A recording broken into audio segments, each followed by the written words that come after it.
guys, so I've done a bit more work this evening.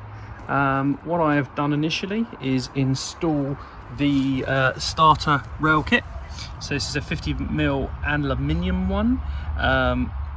All you have to do with this is screw with a wall plug inside, 8mm. Make sure that they're spaced about 30 centimeters apart to give it enough sturdy support. You can see what it's like.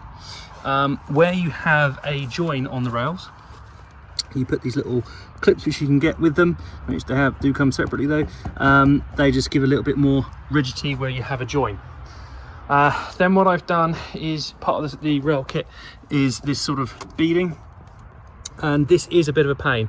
I would thoroughly, and I mean thoroughly, recommend installing this before you set the polystyrene blocks in place. It is going to be a pig to get that on if you do it afterwards, so get it on now. I haven't, these polystyrene ones are just in there just to see what it was like. And it is where the metal is ever so slightly bowed, you really have to push down, and you see it's got to be a good connection. I was finding it was pretty difficult to get that. So it acts like a drip bead, and this obviously is going to give a good mesh adhesion to the polystyrene block, so make sure you do that. The only other thing of note to talk about is around here you have to make sure, I only want to do one side really, but I've got to do at least this corner because the blocks have to be staggered. So you can see here how I've overlapped this first one, and they'll sort of go up that way. Next one will come further this way to us, give a bit more strength in it all. So obviously you've had to lay a bead up to there for now, but I'm not going to be putting all those blocks in. I'm only going to literally do this little section here. But yeah, it's all pretty straightforward, nothing complex at this time. Just go by the guidance I've just given you. The rails are on. What I have worked out is that gate is going to have to really be hung on the other side, otherwise it's going to be smacking into the wall all the time, so we'll have to switch that around. Tomorrow I'll take off the electrics and make them safe, so I can then just sort of carry up. Hopefully there's a little bit of extra cabling there, you never know, there might be none, which is going to make that a lot of fun trying to do.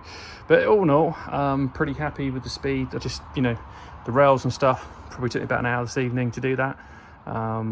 Really not a complex position. Now I need to get the rest of the drip beads on, so I'll do that and then I'll probably call it a night. I don't think I'll start putting any adhesives on right now. So there we go, thanks for watching. Okay. So one thing I've now invested in is instead of using my normal drill, gone for an electric mixer because there is so much to mix, my goodness me. So this thing is a lifesaver.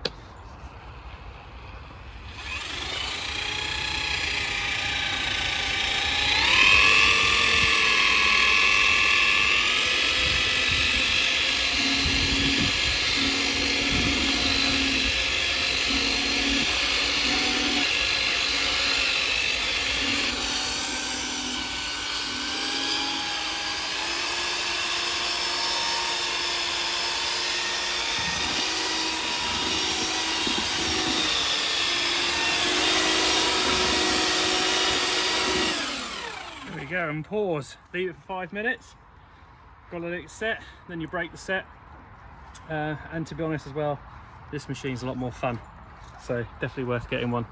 Okay guys, so here we've got a board which has been cut to shape, going to go in a slot up there on the wall. Just use a saw to cut that. You can use electric wires, quite expensive, but they may well be an option. I might consider getting one, see how we go. So first of all, we're going to butter up, that's what it's called, with the base coat. So here's some that we mixed up earlier on, and as I'm on camera I'll probably do it all wrong, but you don't need tons of this on, but it must make a nice seal, and you don't want it on the edges, i.e. here, because that will make a cold bridge and might make it difficult also for you when putting the next block on. Okay.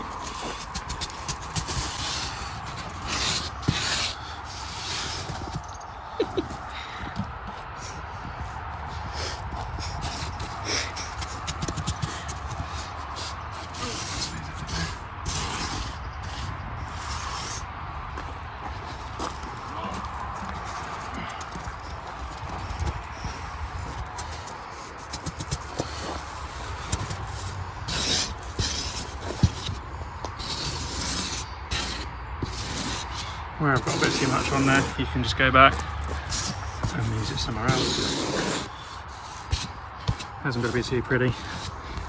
And we've got that done. Now we swing around, and the magic blob's in the middle. 1,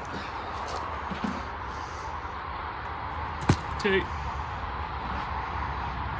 3. Right, that's what we need. So let's now make sure we get this right around. So I like to have the cut edges up onto the roof. Okay.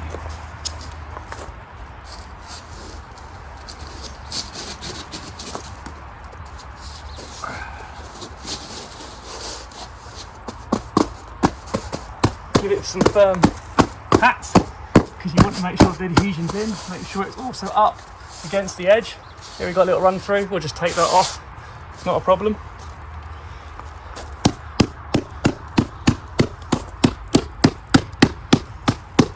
Treat it mean,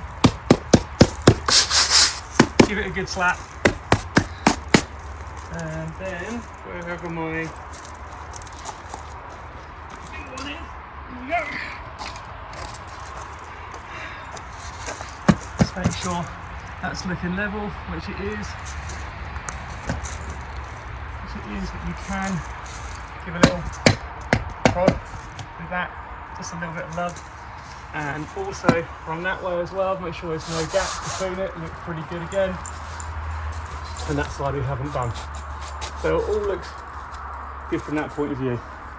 Where we have little tiny gaps like this, it's just where the wall here wasn't particularly level to begin with, which doesn't help.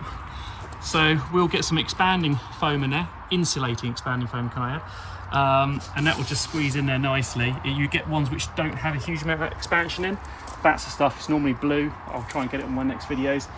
And that will just get rid of any of those minor imperfections. It's never going to be perfect. Each block is very, very slightly different. You might have some with a few dings like this which will come in. That's fine. That's going to be filled up by the base coat.